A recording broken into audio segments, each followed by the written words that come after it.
اعوذ باللہ من الشیطان الرجیم بسم اللہ الرحمن الرحیم الحمد للہ رب العالمین بارئ الخلائق اجمعین وهو ارحم الراحمین فی موضع العفو والرحمہ واشد المعاقبین فی الشدۃ والنقمہ ثم الصلاة والسلام والتحیۃ والاکرام علی رسولہ النذیر السراج المنیر سیدنا و مولانا ابی القاسم محمد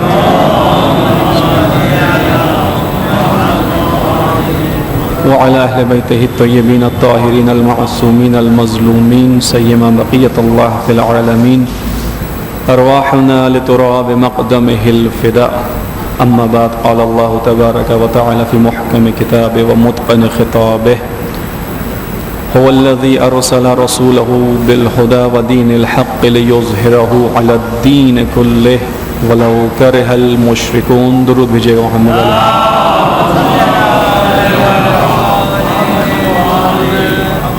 مومنین کرام، انقلاب حضرت امام مہدی علیہ السلام کے عنوان سے پہلی نشست ہے جس میں کچھ عرائض آپ کے سامنے پیش کرنے کی کوشش کر رہا ہوں۔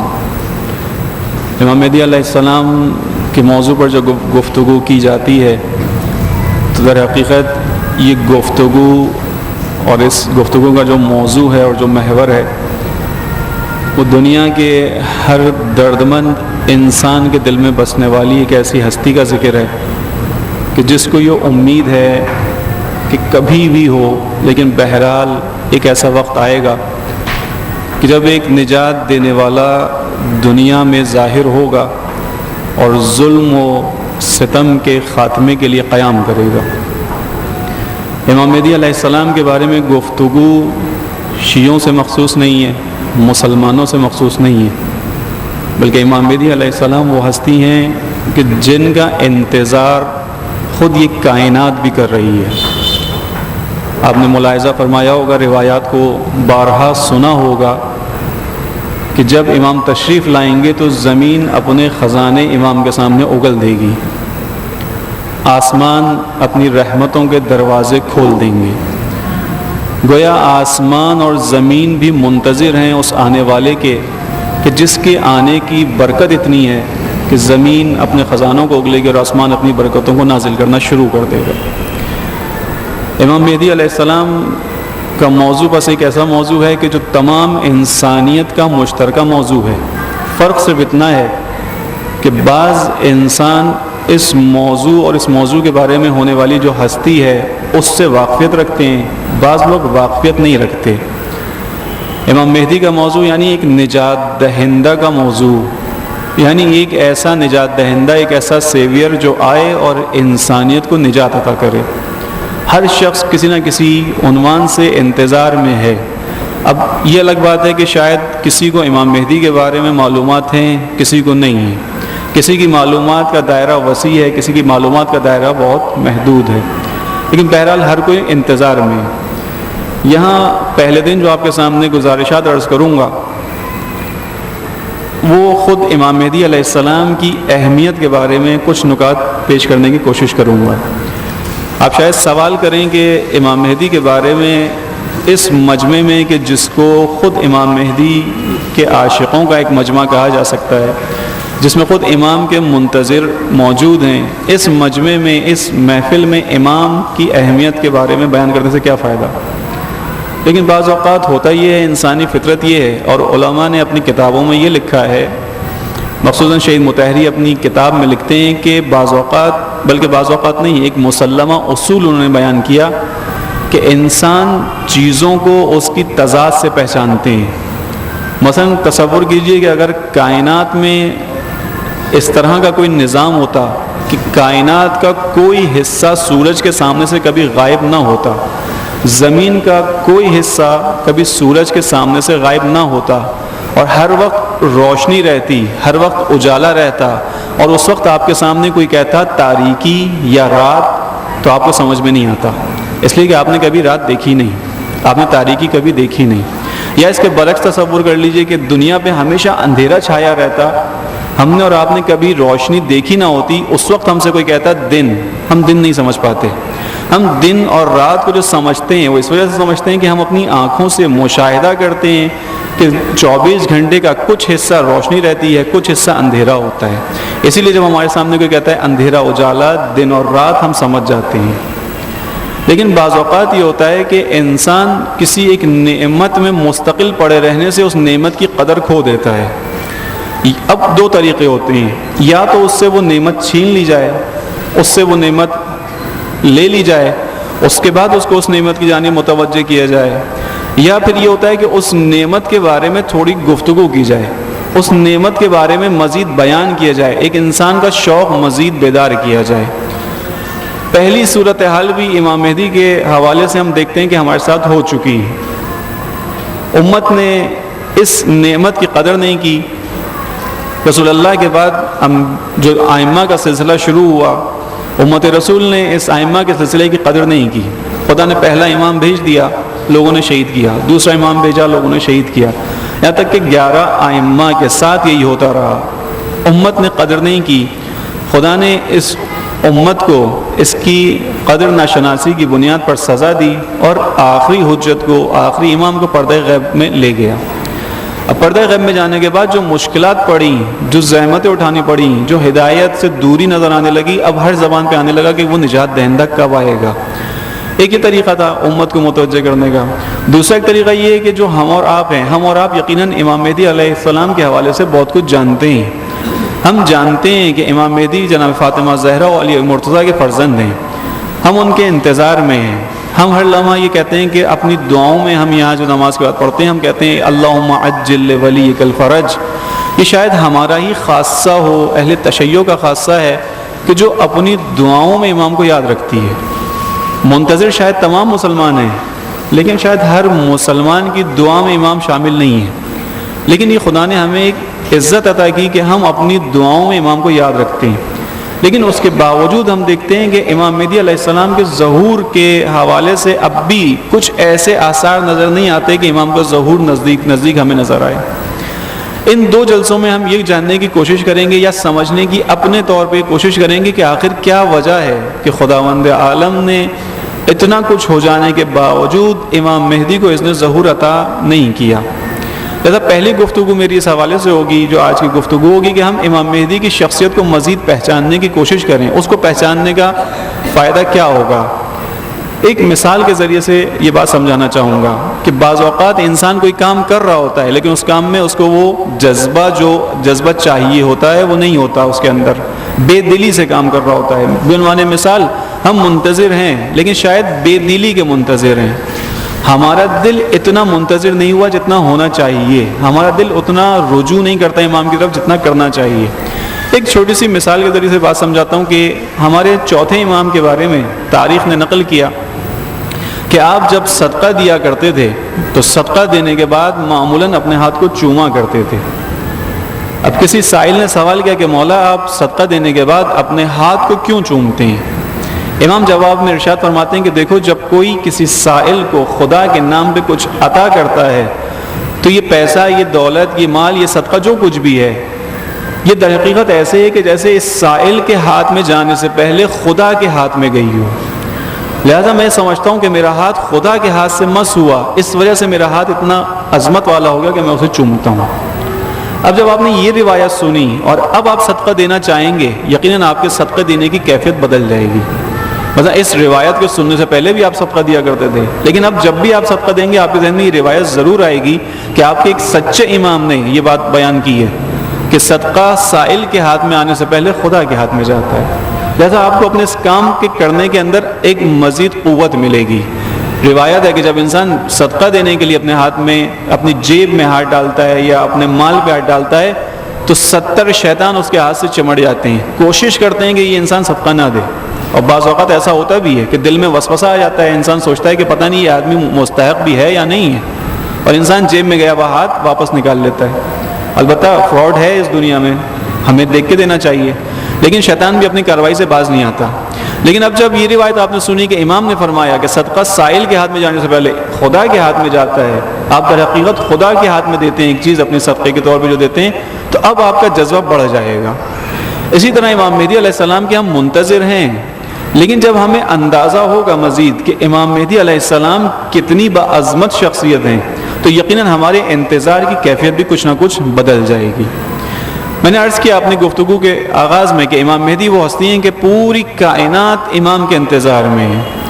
انسان تو انسان، حتیٰ کائنات کی چیزیں، کائنات کی زمین کے خزانے، آسمان کی برکتیں منتظر ہیں امام مہدی کی۔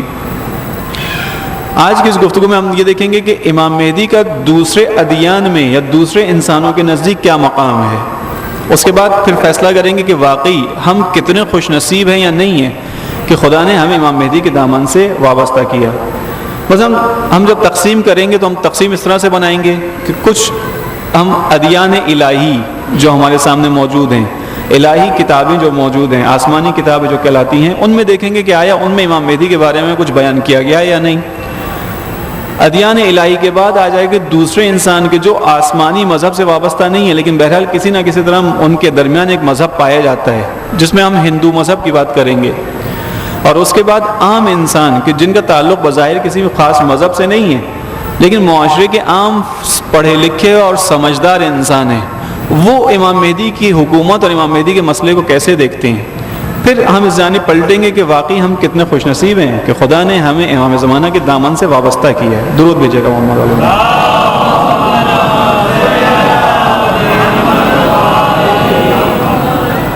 توریت میں جب ہم دیکھتے ہیں تو ہمیں نظر آتا ہے کہ توریت میں جا بجا امام مہدی علیہ السلام کا ذکر ہے۔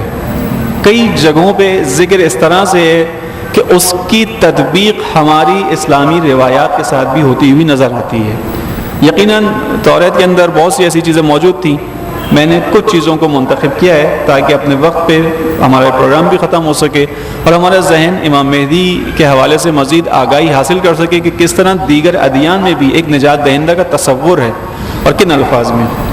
توریت میں جو زبور حضرت داؤد کہلاتی ہے، اس میں ذکر آیا کہ وہ قوموں کے درمیان انصاف سے فیصلہ کرے گا، اس کے آنے پر آسمان خوشی منائے گا اور زمین خوشحال ہو جائے گی، دریا جوش میں آ جائیں گے اور صحرا وجد میں آ جائے گا، جنگلوں کے درخت نغمے سنائیں گے اور شکر کے گیت گائیں گے، کیونکہ وہ حق و انصاف کی عدالت لگانے آئے گا۔ اب یہاں پہ تطبیق کرتے چلیں کہ یہاں پہ جو ہے کہ اس کے آنے پر آسمان خوشی منائے گا، جو میں نے شروع میں بات آپ کے سامنے عرض کی، یعنی آسمان اپنی تمام برکتیں انسانوں کے اوپر نازل کرنا شروع کر دے گا۔ وہ برکتیں کہ جو اب تک آسمان سے نازل نہیں ہوئیں، وہ برکتیں اہل زمین تک پہنچیں گی۔ حتیٰ اسلامی روایت ہمیں یہ بتاتی ہے کہ امام مہدی کے آنے کے بعد آسمان اپنے دروازے کھول دے گا اور اہل زمین کی آسمانوں پر رسائی ہوگی، یعنی آسمان خوشی منائے گا، زمین خوشحال ہو جائے گی۔ روایت یہ بتاتی ہے، اس کی تطبیق جب ہم اپنی روایت میں کرتے ہیں تو نظر آتی ہے کہ اس زمانے میں زمین اپنا تمام سبزہ اگا دے گی، حتیٰ انسان کا پاؤں کسی ایک خشک جگہ پہ بھی نہیں پڑے گا۔ زمین اتنی خوشحال ہوگی، اتنی آباد ہوگی کہ زمین میں ہر طرف ہریالی۔ ہریالی کا کیا مطلب؟ یعنی تراوت نظر آئے گی۔ زمین جب کھلتی ہے تو سبزہ اگاتی ہے، زمین کھل جائے گی امام مہدی کے آنے پہ۔ یہ توریت بیان کر رہی ہے۔ اور اس کے بعد کہتے ہیں کہ جنگلوں کے درخت خوشی کے گیت گائیں گے۔ ہمارے یہاں جب تطبیق ہم اس کی کریں گے تو ہمیں روایت نظر آتی ہے کہ جب امام آئیں گے تو درخت پھلوں سے لد جائیں گے، حتیٰ بسا اوقات ایسا ہوگا کہ بن موسم کے پھل آئیں گے درختوں کے اوپر، امام مہدی کی برکت سے ہوگا۔ توریت اس طرح اشارہ کرتی ہوئی نظر آتی ہے امام مہدی کے بارے میں۔ یا اسی طرح ایک کتاب ہے اشعیاء نام کے ایک نبی گزرے ہیں ان کی، اس میں اس طرح سے ذکر ہوا ہے، اس دور کے حالات کا ذکر کرتے ہوئے بیان ہوا کہ بھیڑ اور بھیڑیا اکٹھے زندگی گزاریں گے، شیر اور بکری ایک گھاٹ پہ پانی پئیں گے۔ یہ جملہ سن کے آپ کو یاد آیا ہوگا کہ آپ نے بھی یہ روایت سنی ہوئی ہے، آپ نے بھی ممبروں پہ اس کا ذکر سنا ہوا ہے، اپنے علماء کی زبانی آپ نے یہ روایت ائمہ کی زبانی سنی۔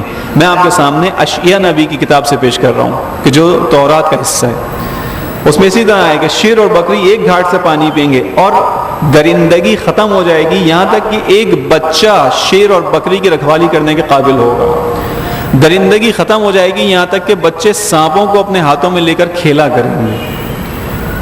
اور میری پوری زمین فساد سے پاک ہو جائے گی. یعنی جو اشیاء نبی ہیں وہ بیان کر رہے ہیں, زمین فساد سے پاک ہو جائے گی کیونکہ پوری کائنات پر خدا کی معرفت کا نور پھیل جائے گا اور وہ ہر شے کو ڈھانپ لے گا, بالکل ویسے ہی جس طرح پانی سمندروں کو چھپا دیتا ہے. جس طرح سمندر دریا پانی سے لبریز ہوتے ہیں, اسی طرح خدا کی معرفت کا نور ہر جگہ پھیل جائے گا. اس کی جب آپ تطبیق کریں گے اپنی روایات میں تو آپ کو نظر آئے گا. مثلا میں ایک روایت بیان کروں, درندگی ختم ہو جائے گی کے عنوان سے, بحر الانوار کی جلد نمبر 52 صفحہ 280 پہ ہے. اس میں اسی طرح بیان ہوا وَتَسْتَلِحُ فِي مُلْكِهِ السِّبَاءُ وَاسْتَلَحَتِ السِّبَاءُ وَتَأْمَنُ الْبَهَائِمُ, یعنی درندوں کی درندگی ختم ہو جائے گی اور حیوانات ایک دوسرے کے ساتھ امنیت کے ساتھ زندگی گزاریں گے. امنیت یعنی بھیڑ اور بکری ایک جگہ ہوں گے, شیر اور بکری ایک جگہ ہوں گے, درندگی ختم ہو جائے گی. یا اسی طرح اس میں اشیاء نبی کی کتاب میں آیا کہ خدا کی معرفت کا نور پھیل جائے گا. خدا کی معرفت کا کیا مطلب ہے؟ بیان کیا گیا کہ اس طرح سے نور پھیل جائے گا کہ جیسے سمندروں کا پانی سمندر کو چھپا دیتا ہے. اس کی جب تطبیق کریں گے اپنی روایتوں کے مطابق تو آپ کو نظر آئے گا کہ توحید کا پرچم پوری دنیا پہ چھا جائے گا. یعنی ہمیں روایتوں میں انبیاء نے ائمہ نے ہماری روایتوں میں بتایا کہ جب امام مہدی آئیں گے تو خدا کی معرفت کو لوگوں کے ذہنوں میں بھر دیں گے. حتیٰ وہ وقت آئے گا کہ جب زمین پر سوائے خدا کی وحدانیت اور رسول خدا کی نبوت کے اقرار کے سوا کوئی دوسرا مذہب نہیں ہوگا. خود جو آیت میں نے شروع میں پڑھی سورہ توبہ کی 33ویں آیت ہے, سورہ صف کی 9ویں اور سورہ فتح کی 28ویں آیت ہے. ان 3 صورتوں میں یہ آیت اسی طرح سے بیان ہوئی. خود اس آیت کے 3 جگہ بیان ہونے سے اس بات کی اہمیت کا اندازہ ہوتا ہے کہ یہ کام کتنا اہم ہے. آیت کیا تھی؟ بسم اللہ الرحمن الرحیم, هو الذی ارسل رسولہ بالہدی ودین الحق لیظہرہ علی الدین کلہ. وہی ہے خدا کہ جس نے اپنے رسول کو حق اور ہدایت کے ساتھ بھیجا اور اس کے بعد یہ فیصلہ بھی کیا کہ اس ہدایت کو, اس دین حق کو تمام ادیان پر غلبہ عطا کر دے گا. وَلَوْ كَرِهَ الْمُشْرِكُونَ, چاہے مشرکوں کو کتنا ہی ناگوار کیوں نہ گزرے. مولا علی علیہ السلام نے اس آیت کی تلاوت کی اور تلاوت کرنے کے بعد دریافت کیا اپنے ساتھ بیٹھے ہوئے لوگوں سے کہ تم سمجھتے ہو کہ اس آیت کا وعدہ پورا ہو چکا, یہ آیت اپنا مصداق پا چکی, یعنی خدا نے وعدہ کیا تھا کہ اس دین کو تمام ادیان پہ غلبہ عطا کرے گا, تو کیا ایسا ہو چکا؟ لوگ بظاہر سمجھ رہے تھے کہ سرزمین حجاز اس سے مقصود ہے. اس آیت سے لوگ سمجھ رہے تھے کہ شاید سعودی عرب کا جو علاقہ ہے, حجاز کی جو سرزمین ہے, وہاں تک یہ وعدہ پورا ہونا تھا. تو لوگوں نے کہا ہے امیر المومنین یہ وعدہ الہی پورا ہو چکا. مولا علی فرماتے ہیں کہ نہیں, ابھی یہ وعدہ الہی پورا نہیں ہوا. اس کے بعد کہتے ہیں قسم بخدا, اس خدا کی قسم کے جس کے قبضہ قدرت میں میری جان ہے, یہ وعدہ الہی ابھی پورا نہیں ہوا, بلکہ وعدہ الہی اس وقت پورا ہوگا کہ جب اس پوری دنیا کے ہر شہر, ہر بستی, ہر قریے میں صرف ایک صدا بلند ہوگی اور وہ لا الہ الا اللہ کی صدا ہوگی. وہ ہم ملاحظہ کرتے ہیں تاریخ میں رسول اللہ کی زندگی کے بعد سے لے کر آج تک ایسا نہیں ہوا کہ پوری دنیا پر لا الہ الا اللہ کی آواز گونج رہی ہو. یقیناً اسلام پھیلا ہے, ترقی کی ہے اسلام نے, لیکن اب بھی دنیا کے اندر مسلمانوں کی تعداد دوسرے مذاہب کے ماننے والوں سے کہیں کم ہے. عیسائیوں کی تعداد مسلمانوں سے کہیں زیادہ ہے. ابھی یہ وعدہ الہی پورا نہیں ہوا, ہونا ہے امام کے آنے پہ. لہذا اس بات کی علامت خود توریت میں بھی ہے کہ وہ معرفت خدا کے نور سے دنیا کو بھر دے گا, اور یہی چیز ہمارے ائمہ نے بھی بیان کی. اس کے بعد یہ 2 روایتیں میں نے توریت سے لیں, چونکہ وقت کم ہوتا ہے, 40-45 منٹ کا ٹائم ہوتا ہے, اس میں تفصیل سے بات نہیں ہو سکتی, صرف اشارہ کرتے ہوئے اپنی گفتگو ختم کروں گا. اس کے بعد انجیل جو ایک اور کتاب ہے, حضرت عیسیٰ کے ماننے والے جس کتاب سے وابستہ ہیں, اس کے مختلف چیپٹرز ہیں, مرقس کے نام سے, لوقا کے نام سے, یوحنا کے نام سے. تمام کے تمام چیپٹرز, تمام کے تمام کتابوں میں امام مہدی کے حوالے سے کچھ نہ کچھ ملتا ہے. میں نے یہاں پہ ایک روایت اس کے لیے, وہ لوقا ہے, انجیل لوقا کے نام سے, اور اس میں اس طرح سے آیا کہ اپنی کمروں کو کس لو, اپنے چراغوں کو جلائے رکھو, اور ایسے رہو کہ جیسا ایک غلام ہر دم اپنے آقا کا منتظر ہوتا ہے کہ جیسے ہی اس کا آقا آئے, دروازہ کھٹکھٹائے, یہ غلام دوڑتا ہوا جائے اور دروازہ کھول دے. خوش نصیب ہیں وہ لوگ کہ وہ غلام کہ جب ان کا آقا ان کے درمیان آئے تو انہیں بیدار پائے. تم بھی آمادہ رہو کیونکہ جس گھڑی امید بھی نہ ہوگی وہ فرزند انسان کا بیٹا آ جائے گا۔ آپ نے ملاحظہ کیا کہ لوقا انجیل میں یہ بات آئی کہ اپنے آپ کو تیار رکھو۔ کیا یہ وہ ہماری اسلامی روایتوں میں وہ چیز نہیں ہے جس کو ہمیں کہا گیا کہ انتظار فرج کرو، ہر لمحہ منتظر رہو؟ حتیٰ اس میں جو الفاظ استعمال کیے میں اس کو بیان کروں، کہتے ہیں کہ اس طرح سے وہ امید رکھو کہ وہ کسی بھی لمحہ آ سکتا ہے۔ امام صادق علیہ السلام نے بھی ایک حدیث فرمائی ہے کہ جس طرح اس کتاب لوقا میں آیا کہ وہ کسی بھی لمحہ آ سکتا ہے، اسی طرح امام صادق نے فرمایا توقعوا صاحب امرکم لیلا و نہارا، اپنے صاحب امر کے ظہور کے منتظر رہو رات اور دن۔ رات اور دن یعنی پورا 24 گھنٹہ یعنی ہر لمحے اپنے صاحب امر کے ظہور کا انتظار کرو، کیونکہ وہ کسی بھی وقت آ جائے گا۔ حتیٰ اس میں ایک بات استعمال ہوئی کہ جس گھڑی امید بھی نہ ہوگی وہ آ جائے گا، انجیل میں یہ آیا۔ اسی سے ملتی جلتی ایک روایت ہمارے یہاں ہے کہ جس میں لفظ فجأتاً استعمال ہوا ہے۔ فجا یعنی اچانک، کہ جس کی کوئی امید نہ ہو، ایک دم سے ایک واقعہ ہو جائے، اس کو فجا کہتے ہیں۔ بس یہ چیز نظر آتی ہے کہ دوسرے ادیان میں بھی امام مہدی علیہ السلام کے حوالے سے بیان کیا گیا ہے، انہیں بھی منتظر رہنے کا کہا گیا ہے۔ جو الفاظ حتیٰ ہمارے یہاں استعمال ہوئے ہیں وہی الفاظ وہاں پہ بھی ہمیں استعمال ہوتے ہوئے نظر آتے ہیں۔ یہ دو آسمانی کتابوں کا میں نے ذکر کیا۔ اس کے بعد آتے ہیں ان مذاہب کی طرف کہ جو بظاہر آسمانی نہیں ہیں لیکن بہرحال اپنا ایک دین رکھتے ہیں، اپنا ایک آئین رکھتے ہیں، اپنا قانون رکھتے ہیں، اس پہ عمل کرتے ہیں، کہ جس میں ہندوؤں کی ایک بہت بڑی تعداد ہے۔ ہندوؤں کی کئی کتابیں ہیں جس میں امام کے بارے میں بیان ہوا۔ میں دو کتابوں سے آپ کے سامنے بیان کرتا ہوں۔ ایک ان کی کتاب ہے اپانشاد کے نام سے۔ اپانشاد میں اس طرح آیا کہ وشنو کا یہ مظہر آخری زمانے میں آئے گا۔ وشنو ان کے یہاں قدرت، طاقت اور ایک ماورائی قوت کو ظاہراً کہا جاتا ہے۔ وشنو کا یہ مظہر آخری زمانے میں آئے گا، وہ سفید گھوڑے پر سوار ہوگا اور اس کے ہاتھ میں چمکتی ہوئی تلوار ہوگی کہ جیسے دمدار ستارہ ہو، اور وہ تمام فاسدوں اور ظالموں کو ہلاک کر دے گا اور خلقت کو پاک کر دے گا۔ یہ آنے والا آخری زمانے میں آئے گا۔ ایسا لگتا ہے کہ جیسے آپ اپنی اسلامی روایات کو ہی پڑھ رہے ہوں، یہ ہندوؤں کی کتاب میں تھا۔ اب اس سے ملتی جلتی ایک روایت جو ہمارے یہاں آئی اس کو سنیے۔ شیخ طوسی نے بیان کیا اس کو، کتاب غیبت میں شیخ طوسی نے بیان کیا ہے، یا بحر الانوار میں بھی صفحہ جلد نمبر 51 صفحہ 274 پہ، یہ صفحہ نمبر 74 پہ موجود ہے۔ ابو سعید خدری نے رسول اللہ سے روایت کی ہے، رسول اللہ نے فرمایا کہ مہدی میری اطرت میں سے ہے، وہ آخری زمانے میں ظہور کرے گا، اس وقت آسمان بارش برسائے گا، زمین اپنا سبزہ اگا دے گی۔ اور اس کے بعد مولا علی علیہ السلام بحر الانوار کی جلد 52 صفحہ 391 پہ حدیث نمبر 214 میں بیان کرتے ہیں کأنی بہی وقد ابرا من وادی السلام الى مسجد السہلہ علی فرس مخجل له شمراخ یذهب وهو يدعو ويقول في دعائه، گویا میں اس کو دیکھ رہا ہوں کہ وہ اپنے گھوڑے پر، ایسے گھوڑے پر سوار ہے کہ جس کے ہاتھ اور پاؤں سفید ہیں، جس کی پیشانی سے نور نکل رہا ہے، اور وہ اپنے اس گھوڑے پر سوار وادی السلام سے مسجد سہلہ کی جانب جا رہا ہے، اور اس کے لبوں پہ دعا ہے۔ آپ نے ہندوؤں کی کتاب اپانشاد میں سنا کہ اس میں سفید گھوڑے کا ذکر ہے، چمکتی تلوار کا ذکر ہے۔ رسول اللہ یا امام علی سے جو روایت میں نے بیان کی اس میں بھی سفید سواری کا ذکر ہے۔ بس یہ ایک ایسا نظریہ ہے کہ جو تمام ادیان میں موجود ہے، چاہے وہ آسمانی مذاہب کہلائیں یا چاہے وہ غیر آسمانی مذاہب کہلائیں۔ ایک اور دلچسپ روایت ایک اور ہندو کتاب میں ملی، اس کو بیان کرنے کے بعد اس چیپٹر کو بند کر دیں گے، اور اس کتاب کا نام ہے دید۔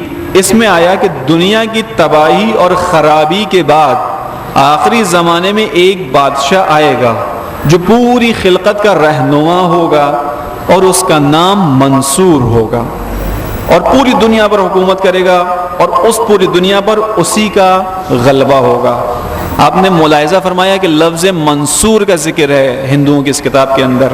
آئیے اسلامی روایات میں اس میں تطبیق دیکھتے ہیں تو نظر آتا ہے کہ 5ویں امام نے بحر الانوار کی جلد 52 میں یہ حدیث ان سے نقل ہے، امام نے بھی نام منصور بیان کیا امام مہدی کا۔ فرماتے ہیں اپنی اس روایت میں القائم منا منصور بالرعب مؤید بالنصر تطوی له الارض وتظہر له الکنوز، مہدی قائم ہم میں سے ہے کہ جو منصور ہے، جس کو نصرت عطا کر دی گئی ہے، خداوند عالم نے اس کی ہیبت لوگوں کے دلوں میں ڈال دی ہے. خدا اس کی مدد فرمائے گا اور زمین اس کے لیے بچ جائے گی اور خزانے اس کے سامنے ظاہر ہو جائیں گے. ہندوؤں کی کتاب میں بھی منصور کا تذکرہ آیا کہ وہ امام، اس کا ذکر اس طرح ہے کہ وہ امام وہ ہے کہ جس کی کامیابی یقینی ہے، کامیابی اس کے ہاتھ لکھ دی گئی ہے، اور ایسی کامیابی کہ پوری دنیا پر اس کا غلبہ ہو جائے گا. اور حتیٰ سورہ بنی اسرائیل میں آیت جو ہے وَمَنْ قُتِلَ مَظْلُومًا والی آیت کہ ہم اس کے ولی کو پھر جو ہے وہ اس کا وارث بنائیں گے اور اس کو منصور بنائیں گے، اس آیت کی تفسیر بھی امام زمانہ سے کی گئی. حتیٰ زیارت عاشورہ میں ہم اور آپ ایک جملہ، ایک ٹکڑا پڑھتے ہیں جس میں ہم خدا سے یہی کہتے ہیں کہ پروردگار ہمیں اس امام مہدی کے ساتھ نصرت کی توفیق عطا فرما جو منصور ہے، یعنی جس کی نصرت کا تو نے وعدہ کیا ہوا ہے. یہ میں نے 3 جگہوں سے آپ کے سامنے توریت، زبور اور ہندوؤں کی کچھ کتابوں سے آپ کے سامنے نقل کیا. ان باتوں کو نقل کرنے کا مقصد کیا ہے وہ میں اپنی تقریر کے بالکل آخر میں بیان کروں گا. آئیے اب ادیان سے ہٹ کر، کسی بھی قانون اور آئین سے ہٹ کر بات کرتے ہیں کہ جو دنیا کے سمجھدار لوگ تھے، کہ جن کو دنیا عقل مند انسان تصور کرتی ہے، آیا ان عقل مند انسانوں نے بھی کسی نجات دہندہ کے بارے میں، کسی اسلامی حکومت کے بارے میں، واحد حکومت کے بارے میں کوئی بات کی ہے یا نہیں کی؟ آئنسٹائن کا نام ہم سب بہت اچھی طرح جانتے ہیں. آئنسٹائن ایک حکومت کے بارے میں بات کرنے کا مقصد یہ ہے کہ ہم امام مہدی کی حکومت کے بارے میں سمجھنے کی کوشش کریں گے. امام کی شخصیت کیسی ہے، کون کون امام کا انتظار کر رہا ہے. میں نے بتایا کہ تمام ادیان امام کا انتظار اپنی جگہ کر رہے ہیں. دنیا کے وہ افراد جن کو دنیا عقل مند سمجھتی ہے، یہ ایک بحث ہے کہ یہ واقعاً عقل مند تھے یا نہیں تھے. چونکہ اگر عقل مند تھے تو اس کائنات کو دیکھنے کے باوجود خالق کائنات تک اگر انہوں نے رسائی حاصل نہیں کی تو ان کی عقلوں میں تھوڑا بہت جھول ضرور تھا. لیکن بہرحال دنیا انہیں عقل مند سمجھتی ہے، ہم بھی ان کے معترف ہیں. یقیناً ان کی خدمات قابل تقدیر ہیں. آئنسٹائن بیان کرتا ہے کہ متعدد حکومتیں انسانیت کی تباہی کا پیش خیمہ ہیں. آپ حکومتیں بناتے چلے جائیے، ہر علاقے میں حکومت قائم کرتے چلے جائیں، در حقیقت آپ انسانیت کی فلاح کے لیے کام نہیں کر رہے. ان ٹکڑوں میں قائم حکومتوں کے ذریعے آپ انسانیت کو تباہ کر رہے ہیں. اس کی وجہ بھی بتاتا ہے. اس کی وجہ یہ ہے کہ کہتے ہیں کہ دنیا کے لوگوں کے پاس 2 راستے ہیں اور انہیں ان 2 راستوں میں سے کسی ایک کا بہرحال انتخاب کرنا ہے. یا ایک عالمی حکومت تشکیل دیں جہاں وسائل کو بین الاقوامی کنٹرول میں رکھا جائے، یعنی ایک ایسا مرکز ہو کہ جہاں پوری دنیا کا ذخیرہ، پوری دنیا کا خزانہ اس مرکز سے عادلانہ طور پر تقسیم کیا جائے. ابھی آپ لوگوں نے ملاحظہ فرمایا ہے، مولانا مرتضی زیدی صاحب نے لیکچرز بھی دیے اور اپنی کتاب بھی لکھی جس میں انہوں نے بیان کیا. اس میں سے ایک جملہ یہ ہے کہ انہوں نے بیان کیا ہے کہ دنیا کی جو دولت ہے وہ اس طرح سے تقسیم ہوئی ہے کہ دنیا کے 15% لوگوں کے پاس دنیا کے 85% وسائل ہیں، اور باقی جو 85% لوگ ہیں وہ باقی رہنے والے 15% وسائل پہ زندگی گزار رہے ہیں. یعنی کتنی غیر عادلانہ تقسیم ہے وسائل کی. دنیا کی کل دولت کا 85% دنیا کے 15% لوگوں کے اختیار میں، تو باقی جو 85% لوگ ہیں وہ کس پہ گزارا کر رہے ہیں؟ جو 15% دولت باقی بچ گئی اس پہ پوری دنیا چل رہی ہے. آئنسٹائن کہتا ہے کہ اگر ہمیں ایک پوری دنیا کو باقی رکھنا ہے، نظام چلانا ہے، اس کے لیے ہمارے پاس کوئی اور حل نہیں ہے سوائے اس کے کہ ہم ایک عادلانہ جہانی عالمی حکومت قائم کریں کہ جہاں وسائل بین الاقوامی کنٹرول میں ہوں اور اس کے بعد وہاں سے عادلانہ تقسیم ہو. دوسرا راستہ یہی ہے کہ ہم اپنی جدا جدا حکومتوں کو باقی رکھیں اور اپنی آنکھوں سے بشریت کی نابودی کا مشاہدہ کریں. ایک یقینی سی بات ہے کہ جب حکومتیں ہوں گی، حکومتوں میں افراد بڑھیں گے، وسائل محدود ہوں گے، کسی زمین میں کوئی معدنیات ہوں گی، کسی میں نہیں ہوں گی، کسی میں وسائل زیادہ ہوں گے، کسی میں کم ہوں گے. نتیجہ کیا ہوگا؟ غربت بڑھے گی، افلاس بڑھے گی. ایک ملک دوسرے ملک پہ حملہ کرنے کی سوچے گا. جب ایک ملک دوسرے ملک پہ حملہ کرے گا تو امنیت کہاں رہ جائے گی؟ اس وقت جو اس پوری دنیا میں جنگ چھڑی ہوئی ہے، کس بات کی جنگ چھڑی ہوئی ہے؟ اسی بات کی جنگ چھڑی ہوئی. لہذا آئنسٹائن اپنی عقل سے اس نتیجے پہ پہنچ گیا اور کہتا ہے کہ بہرحال یہ کام ہونا چاہیے، نہیں ہوگا تو انسان تباہ ہو جائے گا. یا اس کے بعد دوسرا ایک فلاسفر ہے برٹرینڈ رسل جو انگلینڈ کا ہے، وہ اپنی ایک جگہ بیان کرتا ہے کہ جب تک ایک عالمی حکومت وجود میں نہیں آ جاتی اس وقت تک ملکوں کے درمیان مقابلہ سازی جاری رہے گی. جب تک ایک عالمی حکومت تشکیل نہیں پا جاتی اس وقت تک ملکوں کے درمیان مقابلہ بازی جاری رہے گی. ایک عالمی حکومت کے بغیر دنیا کو امن میسر نہیں آ سکتا. عقلی فارمولہ ہے یہ جس کو ابھی میں نے بیان کیا کہ دنیا کے وسائل بہرحال محدود ہیں. اگر ایک قوت ایک ملک قوت حاصل کر لیتا ہے، وسائل پہ قبضہ کرتا ہے، اس کی خواہش ہوتی ہے دوسرے ملک کے وسائل پہ بھی قبضہ کرے. امریکہ آج جو کچھ کر رہا ہے وہ کیا کر رہا ہے؟ پوری دنیا کے وسائل پہ قبضہ کرنے کی اس کی سازش ہے. اسی چکر میں کبھی افغانستان میں حملہ کرتا ہے، کبھی عراق پہ کرتا ہے، کبھی دوسرے ممالک کی طرف آتا ہے، حتیٰ پاکستان پہ اس کی نگاہیں جمی ہوئی ہیں. کیوں؟ کیونکہ یہ ہرس کبھی ختم نہیں ہوتی. لہذا جو دنیا کے عقلمند لوگ ہیں وہ بھی یہ کہتے ہیں کہ اگر آپ چاہتے ہیں دنیا میں امن و امان ہو تو اس کا واحد حل یہ ہے کہ ایک عالمی حکومت قائم کی جائے. اس ایک عالمی حکومت کے بغیر دنیا میں امن میسر نہیں آ سکتا. یا اسی طرح ایمانوئل کانٹ ایک مشہور فلسفر ہے، وہ بیان کرتا ہے عالمی نظم و امن کی بحالی کے لیے ایک عالمی قانون یعنی ایک حکومت کی ضرورت ہے. اور یہ وہی خواہش ہے ایک عالمی حکومت کا قیام، یہ وہی خواہش ہے کہ جس کی آرزو تمام مذاہب کو ہے. ہر مذہب نے یہی آرزو کی کہ ایک عالمی حکومت قائم ہو جائے. اور یہ وہی چیز ہے جس کی خاطر کئی انبیاء نے قیام کیا، اور اپنے قیام کے بعد اس نظریے کو عام کر کے انبیاء نے لوگوں کو تاریکیوں سے نکالنے کی کوشش کی ہے. آپ نے ملاحظہ فرمایا کہ تمام ادیان الہی جو میں نے بیان کی، یعنی توریت میں، زبور میں، انجیل میں امام مہدی علیہ السلام کا ذکر ہے، حتیٰ ہندوؤں کی کتابوں میں امام مہدی کا ذکر ہے، اور اس طرح سے ذکر ہے کہ آمادگی رکھنے کی بات کی گئی ہے. حتیٰ دنیا کے عقل مند لوگ جو تصور کیے جاتے ہیں وہ امام مہدی کے یا ایک عالمی حکومت کے بات کر رہے ہیں. ان تمام باتوں کو کرنے کے بعد اب اپنے اصلی مقصد کی جانب آتے ہیں، اور وہ یہ کہ واقعاً سچائی کے ساتھ ذرا سوچئے کہ دنیا ایک نجات دہندہ کا انتظار کر رہی ہے.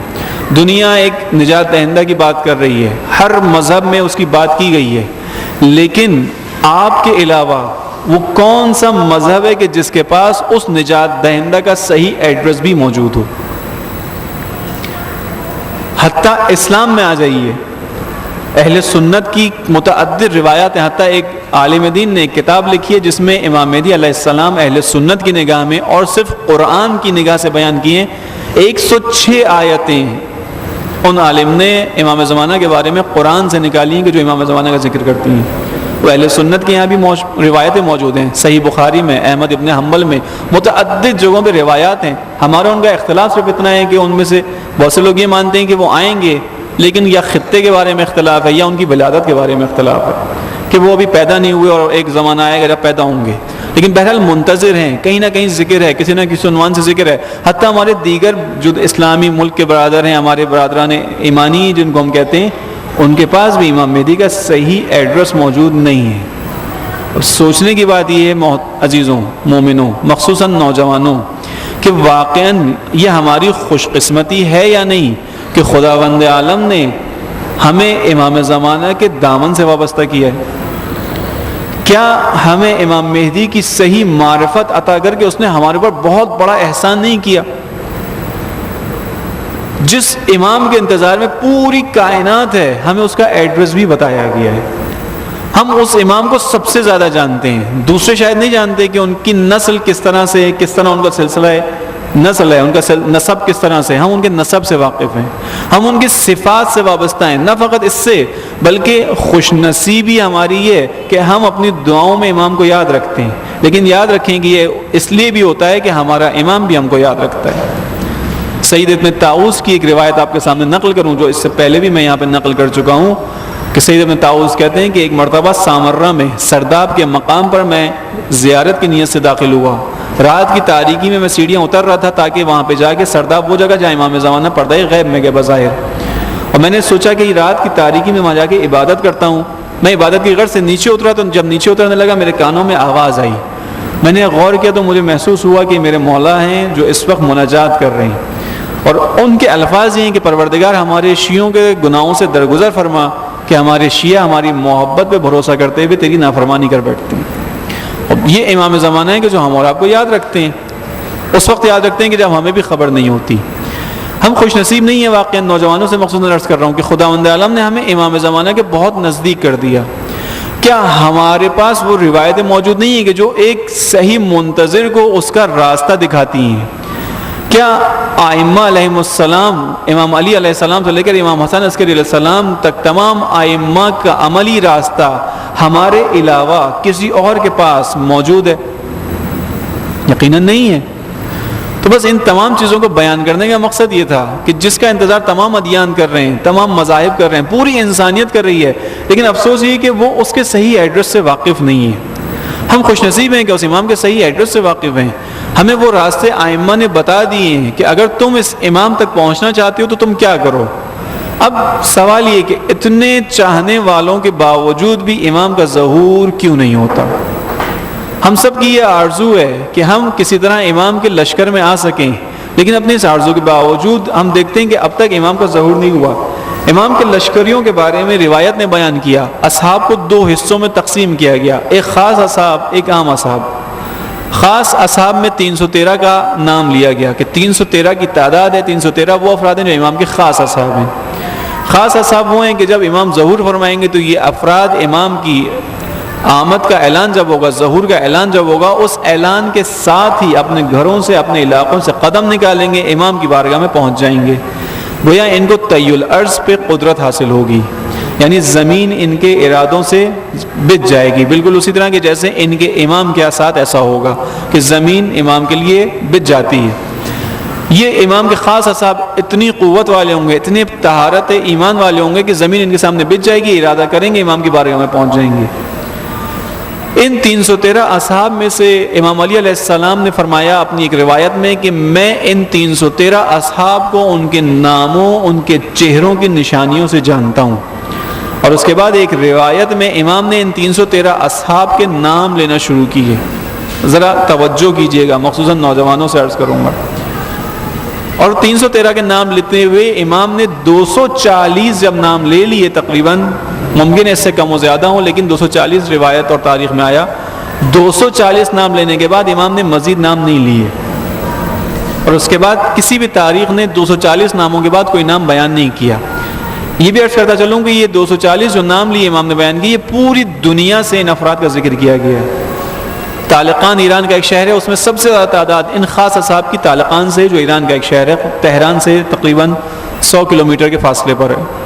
اس کے بعد عراق کے کئی علاقوں سے ذکر ہے، لبنان سے ذکر ہے، حتیٰ پاکستان میں سندھ سے ذکر ہے، لیکن ایک آدمی کا ذکر ہے۔ کئی علاقے ہیں جہاں سے امام کے افراد کا ذکر ہے، افریقہ سے، یورپ سے، پوری دنیا سے ذکر ہے۔ اور بظاہر لگتا بھی یہی ہے جو روایت نے بیان کیا کہ جب یہ 313 جمع ہو جائیں گے امام کے پاس، امام کی بیعت کریں گے، ان سے امامت کی پہلے نشانی طلب کریں گے، امام نشانی دکھائیں گے، اس کے بعد امام کی بیعت کریں گے، اور اس کے بعد اپنے اپنے علاقوں میں واپس پھیل جائیں گے۔ وہ یہ امام کے لیے لشکر کا کام کریں گے، لشکر بنانے کا کام انجام دیں گے۔ 240 کے بعد امام نے نام بیان نہیں کیے۔ ایک سوال ہے کہ امام علی علیہ السلام نے تو فرمایا کہ میں ان تمام افراد کو ان کے ناموں سے جانتا ہوں، ان کے چہروں سے پہچانتا ہوں، تو 240 کے بعد امام نے سلسلہ روک کیوں دیا؟ ایک وجہ سمجھ میں آتی ہے، یقینی طور پہ میں یہ نہیں کہوں گا کہ یقیناً یہی وجہ تھی، لیکن بہرحال ایک وجہ سمجھ میں آتی ہے جس کو آپ کے سامنے بیان کرتا ہوں۔ اگر آپ میں سے کسی کی اور کچھ سمجھ میں آئے یقیناً مجھے بھی بتائے تاکہ میرے علم میں اضافہ ہو۔ وہ وجہ یہ سمجھ میں آتی ہے کہ اگر امام 313 کے 313 افراد کے نام لے دیتے اور ان 313 افراد میں ہمارے اور آپ کے نام کا کہیں شائبہ بھی نہیں پایا جاتا، شباہت بھی نہیں ہوتی ہمارے آپ کے نام کی، تو یقیناً ہم ان خاص افراد میں آنے کی توقع کبھی بھی نہ کرتے، ہم ان خاص افراد میں شامل ہونے کے لیے کبھی بھی کوشش بھی نہیں کرتے، سوچتے بھی نہیں۔ کیوں؟ کیونکہ 313 کا نام بتا دیا گیا ہے، ہمیں پتہ چل جاتا ہے کہ ان 313 میں ہمیں نہیں آنا۔ جب ہمیں نہیں آنا تو ہمیں اس کے لیے زحمت بھی نہیں کرنی، ہمیں اس کے لیے محنت بھی نہیں کرنی، ہمیں اس کے لیے اپنے آپ کو بنانا بھی نہیں ہے۔ لیکن امام نے 240 افراد کے نام پہ آ کے روک دیا سلسلہ، اس کے بعد 73 نام نہیں لیے۔ یہ ایک حکمت عملی سمجھ میں آتی ہے کہ یہ انسانوں کو مایوس نہ کر دے کہیں چیز۔ اگر 313 کے نام پتہ چل جاتے، ان میں میرے نام کی طرح کا کوئی نام نہ ہوتا، میں یقیناً مایوس ہو کے بیٹھ جاتا کہ نہیں، امام کے خاص افراد میں نہیں آ سکتا۔ 313 نام واضح ہیں، وہ افراد واضح ہیں، لیکن ابھی 73 نام ایسے ہیں جو اعلان نہیں ہوئے۔ اس کا مطلب ہے کہ ابھی گنجائش موجود ہے۔ میں اگر تھوڑی سی کوشش کروں، میں چاہوں تو میں بھی کوشش کر کے شاید ان خاص افراد میں شامل ہو سکتا ہوں۔ شاید امام علی یہ چاہتے ہوں کہ ہم اپنی کوشش کا محور، اپنی کوشش کا مرکز وہ خاص افراد رکھیں، ہم راضی نہ ہوں اس بات پر کہ ہم امام کے عام لشکریوں میں شامل ہو جائیں گے کہ بہرحال جنہوں نے ساتھ دینا ہی ہے، ایسا نہ ہو۔ لہٰذا شاید یہ 73 نام بیان نہ کرنے کی حکمت عملی یہ رہی ہو کہ کہیں ہم مایوس ہو کے بیٹھ نہ جائیں، بلکہ نہیں، کوشش کریں کہ کاش ہم ان 313 خاص افراد میں آ سکیں. اور ان 313 افراد میں یہ بھی عرض کرتا چلوں کہ 50 نام اور بعض روایتوں کے مطابق 13 نام خواتین کے ہیں، یعنی 13 یا 50 خواتین بھی ہیں جو ان خاص افراد میں شامل ہیں. خداوند عالم نے ان کو بھی یہ عزت عطا کی ہے کہ 313 میں سے 50 یا 13 خواتین بھی شامل ہیں. بس عزیزان محترم، نوجوان دوستوں، یہ راستہ کھلا ہوا ہے. وہ امام کے جس کے لیے پوری دنیا انتظار کر رہی ہے، وہ امام کے جس کے انتظار میں پوری کائنات ہے، اس امام کے لیے ہمارے پاس یہ راستہ موجود ہے کہ ہم کوشش کریں ان کے خاص افراد میں جا سکیں، ان کے خاص افراد میں آ سکیں. راستہ بند نہیں ہے. ائمہ نے اس جانب ہمیں لانے کے لیے اپنی پوری کوششیں کی ہیں، روایات بیان کی ہیں، انتظار کیسے کرنا چاہیے اس کے طریقے بتائیں. اگلی گفتگو میں انشاءاللہ جو اگلے ہفتے اگر خدا نے توفیق دی آپ کی خدمت میں آ سکوں گا اگلے ہفتے، تو جو چیز بیان کروں گا وہ یہ کہ اب جب امام نے یہ کام کرنا ہے اور امام مہدی علیہ السلام نے تشریف لانا ہے اور اس انقلاب کو پوری دنیا میں جو انقلاب آئے گا جس کی پوری دنیا منتظر ہے، انتظار کر رہی ہے، اس انقلاب کو برپا کرنا ہے. اور اس کے لیے 313 خاص افراد کا ذکر کیا گیا اور عام افراد میں 10,000 کا لشکر بیان کیا گیا ہے کہ جب یہ 313 اور عام طور پہ 10,000 کا لشکر تیار ہو جائے گا تو امام ظہور فرما جائیں گے. سوال یہ ہے کہ اتنے کروڑوں کی شیعہ آبادی میں مسلمان کتنے زیادہ موجود ہیں؟ ان مسلمانوں میں شیعہ کتنے موجود ہیں؟ کم سے کم تعداد 1 کروڑ تو ہوگی، اس سے کہیں زیادہ ہے. میں کم سے کم کی بات کر رہا ہوں، اس سے کہیں زیادہ ہے. خود ایران جو ایک 90% شیعہ ملک ہے اس کی آبادی 13 کروڑ ہے تقریباً. پاکستان کے اندر جو آبادی اس میں تقریباً اتنے ہماری تعداد بن جائے گی. اتنے کروڑوں پر پھیلی ہوئی شیعہ آبادی میں کیا اب تک 313 افراد امام کے قابل وجود میں نہیں آ سکے؟ اتنے کروڑوں کی آبادی میں کیا وہ 10,000 کا لشکر وجود میں نہیں آ سکا کہ جس کی وجہ سے امام کا ظہور ہے؟ روایات نے یہ بات بیان کی کہ امام کے ظہور میں جو بنیادی رکاوٹ ہے وہ وہی ہے کہ جس کی وجہ سے امام پردہ غیبت میں تشریف لے کر گئے تھے. پردہ غیبت میں امام کیوں تشریف لے کر گئے تھے؟ خداوند عالم نے ائمہ کو دنیا میں آ کر نظام چلانے کے لیے بنایا ہے، ائمہ کو پردے میں بٹھانے کے لیے نہیں بنایا. خدا نے پہلے امام کے بعد اگر چاہتا، پہلے امام کی شہادت کے بعد، پہلے امام کی قدر نہ ہونے کے بعد خدا چاہتا امام حسن کو پردہ غیب میں بٹھا دیتا، لیکن خدا نے یہ سنت اپنی جاری رکھی 11ویں امام تک. یعنی جب تک ائمہ کا سلسلہ جاری رہ سکتا ہے خدا نے ائمہ کو جاری رکھا، ایک کے بعد ایک. امت نے ایک کو شہید کیا، دوسرے کو بھیج دیا، دوسرے کو شہید کیا، تیسرے کو بھیج دیا.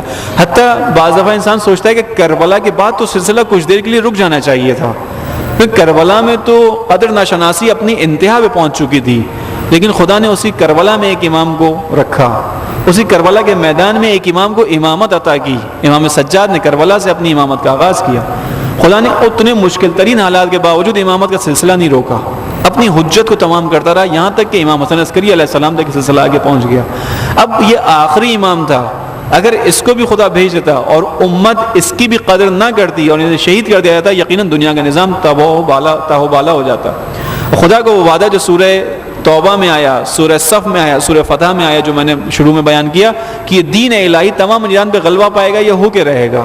کیونکہ خدا نے خود قرآن کریم میں جا بجا ارشاد فرمایا کہ ان اللہ لا یخلف المیعاد، خدا اپنے وعدے کے خلاف نہیں کرتا، یہ وعدہ پورا ہوگا. دین الہی، دین محمد تمام ادیان پہ غلبہ حاصل کرے گا، یہ ہو کے رہے گا. اس کا کام مہدی سے انجام پانا ہے، لیکن اس کے لیے اب امت کو امتحان دینا پڑے گا. اب سوچنے کی بات یہی ہے، اس کو انشاءاللہ میں بھی سوچوں گا، آپ بھی اس ایک ہفتے میں سوچئے گا کہ آخر کیا وجہ ہے کہ اتنے کروڑوں کی آبادی کے باوجود امام کو وہ مخلص اصحاب میسر نہیں آ سکے آج تک کہ جن کی وجہ سے یہ پردہ غیب درمیان سے ہٹایا جا سکے. ایک لمحہ فکریہ ہے، ایک سوال ہے ہم سب کے لیے، اور جب تک ہم سب اپنے اپنے نفسوں میں اس سوال کا جواب تلاش کرنے کی کوشش نہیں کریں گے، یقین کریں ہماری آمادگی امام کے حوالے سے ہو نہیں پائے گی. اس لیے کہ ابھی ہم نے بالکل ایسے ہی ایک چیز لی ہوئی ہے کہ امام کا ظہور ہاں ہونا ہے، اور جب ہونا ہے وہ خدا کے علم میں ہے، ہم اس میں کچھ نہیں کر سکتے. جبکہ ہمارے ائمہ نے بیان کیا کہ ظہور کے لیے تم زمینہ فراہم کر سکتے ہو. شیعوں کو کہا گیا کہ تمہاری ذمہ داری ہے کہ تم زمین ہمارے ظہور کا زمینہ فراہم کرو. حتیٰ خود امام مہدی علیہ السلام نے اپنی ایک حدیث میں بیان کیا کہ اگر ہمارے شیعوں کے دل آپس میں جڑے ہوئے ہوتے اور یہ وحدت اور اتحاد کے ساتھ ہماری یاد میں لگے رہتے تو ہمارے ظہور میں تاخیر نہ ہوتی. بس یہ ظہور میں جو تاخیر ہو رہی ہے یہ ہمارے اور آپ کی وجہ سے ہو رہی ہے، ہمارے آپ کی وجہ سے، یعنی جو امام کو جانتے ہیں اچھی طرح جانتے ہیں، جو امام کو پہچانتے ہیں اچھی طرح پہچانتے ہیں، جو اپنی دعاؤں میں اپنے توسلات میں امام زمانہ کا ذکر کرتے ہیں، لیکن اس کے باوجود امام کے ظہور کے لیے جو زمینہ فراہم کرنا چاہیے اس زمینے کو فراہم کرنے کی کوشش نہیں کرتے، اس کی وجہ سے ظہور میں تاخیر ہے۔ ہمارے اور آپ کی زندگی میں امام مہدی علیہ السلام کا کتنا کردار ہے یہ واقعہ میں یقیناً پہلے بھی بیان کر چکا ہوں، یہاں اپنی گفتگو کے اختتام پہ یہ واقعہ بیان کروں اور آپ کی زحمتوں کو تمام کروں۔ 45 منٹ ہو چکے ہیں، 1-2 منٹ اوپر لگیں گے، اس کے لیے معذرت چاہوں گا۔ شیخ محمد تقی بافقی، یہ واقعہ یقیناً آپ کا سنا ہوا ہے، دوبارہ چونکہ واقعے میں اتنی جاذبیت ہے اور ایک پیغام ہے اور ایک درد ہے امام کا، تو وہ بیان کر کے آپ کی زحمتوں کو تمام کروں۔ شیخ محمد تقی بافقی بیان کرتے ہیں، شیخ محمد تقی بافقی ایک انتہائی عالم، متقی اور باتقوی انسان ہے۔ ان کو خداوند عالم نے وہ مقام عطا کیا تھا کہ امام مہدی علیہ السلام کی متعدد بار ان کو زیارت نصیب ہوئی تھی، حتیٰ اس درجے کے پہنچے ہوئے عالم و متقی تھے کہ امام زمانہ علیہ السلام کو اگر حوضہ علم قم میں لوگوں کو کچھ چیزیں پہنچانی ہوتی تھیں، کچھ کام کرنا ہوتا تھا، کوئی کام کرنا ہوتا تھا امام کو، تو شیخ محمد تقی بافقی کے ذریعے کام انجام پاتا تھا۔ یہ شیخ محمد تقی بافقی کہتے ہیں، اس واقعے کو سنیے گا اور سنتے ہوئے یہ سوچے گا کہ واقعی ہمارا رابطہ امام زمانہ سے کس حد تک کا ہے۔ جو اس واقعے میں چیز آئے گی، درد آئے گا امام کا، ہمارا بھی اس حد تک کا رابطہ ہے، اس سے زیادہ ہے۔ شیخ محمد تقی کہتے ہیں کہ میں ایک دن جمکران کی زیارت کی نیت سے قم سے نکلا اور جمکران جانے لگا۔ جمکران جو آپ لوگ گئے ہیں زیارت پہ جانتے ہیں، اور جو نہیں گئے خدا انہیں زیارت نصیب کرے ایران کی، کہ قم سے کچھ فاصلے پر ایک مسجد ہے جو امام زمانہ کے حکم پہ تعمیر کی گئی ہے، اور اس مسجد کی روایت یہ ہے کہ وہاں پہ لوگ شب بدھ آتے ہیں اور 2 رکعت نماز حاجت اور نماز زیارت امام زمانہ پڑھتے ہیں۔ امام زمانہ کے حکم پہ یہ مسجد تعمیر کی گئی۔ جمکران میں شیخ محمد تقی بافقی کہتے ہیں میں ایک شب میں زیارت کی نیت سے کہ میں جاؤں جمکران میں پہنچا، جمکران کے نزدیک پہنچا تو میری نگاہ میرے مولا پہ پڑی، میری خدا نے مجھے توفیق دی کہ مجھے امام کی زیارت نصیب ہوئی۔ میں نے امام کی زیارت کی، امام سے گفتگو کے بعد میں نے مولا سے عرض کیا کہ مولا اتنے آپ کے چاہنے والے موجود ہیں، اتنے آپ کے نام لیوا موجود ہیں، اتنا آپ کے نام پہ یہاں کے فریاد کرنے والے موجود ہیں، آپ میں سے جو لوگ گئے ہیں وہ جانتے ہیں کہ آج یعنی اب جو جمکران میں رش ہوتا ہے شب بدھ یا شب جمعہ، وہ کئی لاکھ میں ہوا کرتا ہے، یہ 5-6 لاکھ افراد کا مجمع ہر شب جمعہ شب بدھ ہوتا ہے جمکران میں۔ یہ اب سے بہت پہلے کی بات ہے، شیخ محمد تقی بافقی کافی پہلے کی شخصیت گزرے، لیکن اس زمانے میں بھی ہزاروں لوگ یقیناً آیا کرتے تھے۔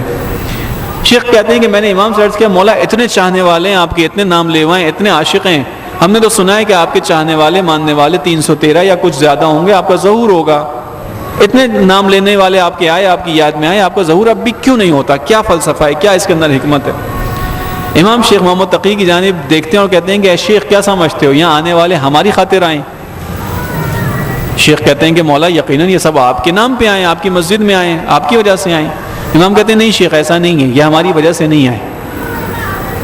اس کے بعد امام اجاز امامت سے ان شیخ کے کانوں سے پردہ ہٹاتے ہیں اور کہتے ہیں کہ سنو۔ اب یہ شیخ سنتے ہیں کہ لوگوں کی آوازیں ان کے کان میں آ رہی ہیں، اور یہ سنتے ہیں کہ کوئی امام زمانہ علیہ السلام کو اپنا وسیلہ بنا رہا ہے، اپنی دعاؤں میں یاد کر رہا ہے، کہہ رہا ہے کہ اے خدا تجھے مہدی کا واسطہ مثلا میرے گھر کا مسئلہ حل کر دے، اے خدا تجھے مہدی فاطمہ کا واسطہ میرے گھر میں جو بیمار ہے اس کو شفا عطا کر دے۔ کوئی اپنی شادی کا رونا رو رہا ہے، کوئی اپنی اولاد کا رونا رو رہا ہے، کوئی اپنی مال کا رونا رو رہا ہے، ہر کسی کے زبان میں مہدی کا نام ہے، لیکن صرف اپنی مادی خواہشات کے لیے۔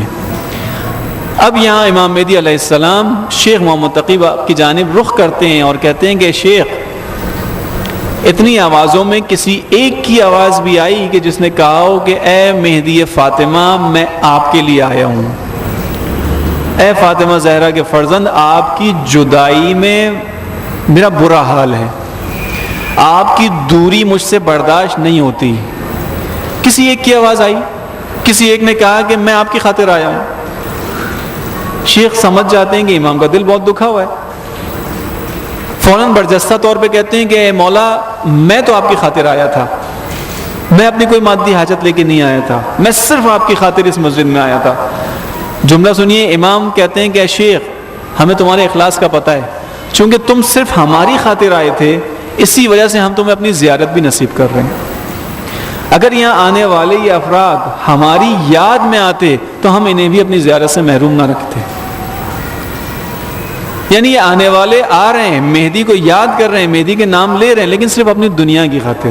ان کے دلوں میں مہدی کی یاد ابھی تک صحیح معنوں میں اجاگر نہیں ہوئی، یعنی یہ اپنی دنیا مانگ رہے ہیں مہدی کے نام پہ۔ میں اپنے الفاظ میں ادا کروں اس بات کو اور ختم کروں آپ کی زحمت، کہ اگر شاید امام یہ کہنا چاہ رہے ہیں کہ اگر انہیں اس در سے دنیا مل رہی ہے تو یہ آ رہے ہیں، اور اگر دنیا بھی کسی اور در سے مل رہی ہوتی شاید پھر یہ اس در پہ بھی نہ آتے۔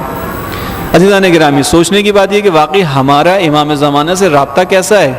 وہ امام کے جس کے بارے میں نے بیان کیا کہ تمام ادیان، تمام کائنات جس کی منتظر ہے، ہم اور آپ اس کے بہت نزدیک ہیں، اس طرح سے نزدیک ہیں کہ ہم ان کے ماننے والے ہیں، ان کی یاد میں رہتے ہیں، ان کے لیے دعا کرتے ہیں، ان کے وسیلے سے مانگتے ہیں، ان کے ظہور کا انتظار کر رہے ہیں، لیکن اس کے باوجود یقیناً ہمارے اندر کوتاہی موجود ہے۔ بس وہ کیا صفات ہونی چاہیے افراد میں، کیا خصوصیات ہونی چاہیے کہ جو منتظرین میں خصوصیات پیدا ہوں گی تو امام کا ظہور ہوگا، اس کو انشاءاللہ اگلے ہفتے آپ کی خدمت میں عرض کروں گا۔ آپ کی زحمتوں کو تمام کرتا ہوں، اگلے ہفتے تک آپ بھی سوچئے گا، مخصوصاً نوجوانوں سے عرض کروں گا کہ آپ بھی سوچئے گا کہ آخر واقعاً کیا بات ہے کہ اتنے ماننے والوں کے باوجود امام کا ظہور نہیں ہوتا، وہ کیا رکاوٹ ہے جس کی وجہ سے اب تک خداوند عالم امام کو اس نے ظہور نہیں دے رہا۔ اگلے ہفتے میں انشاءاللہ اس موضوع پہ گفتگو کریں گے۔ آپ کی زحمتوں کے لیے معذرت۔ خداوند عالم ہم سب کو توفیق عنایت فرمائے کہ ہم سب امام مہدی علیہ السلام کے سچے منتظر بن سکیں۔ خداوند عالم ہم سب کو توفیق عنایت فرمائے کہ ہم امام زمانہ علیہ السلام کی یاد میں اپنا شب و روز بسر کر سکیں۔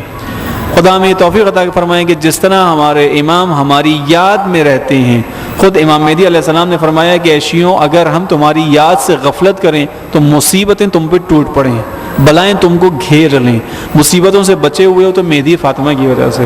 خدایا جس طرح ہمارے مولا ہر وقت ہماری یاد میں رہتے ہیں، ہمیں توفیق عطا فرما کہ اپنے مولا کی یاد میں رہ سکیں۔ بر محمد و آل محمد صلوات۔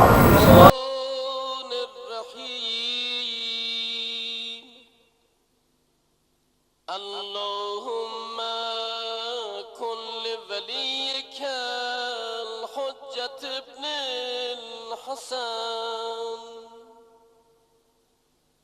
صلواتك عليه وعلى آبائه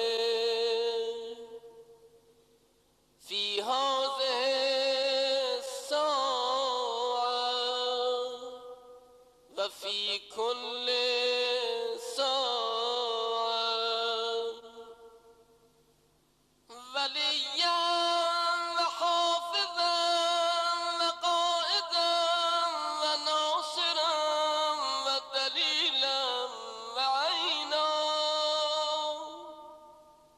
حتى تسكنه أرضك طوعا وتمتعه فيها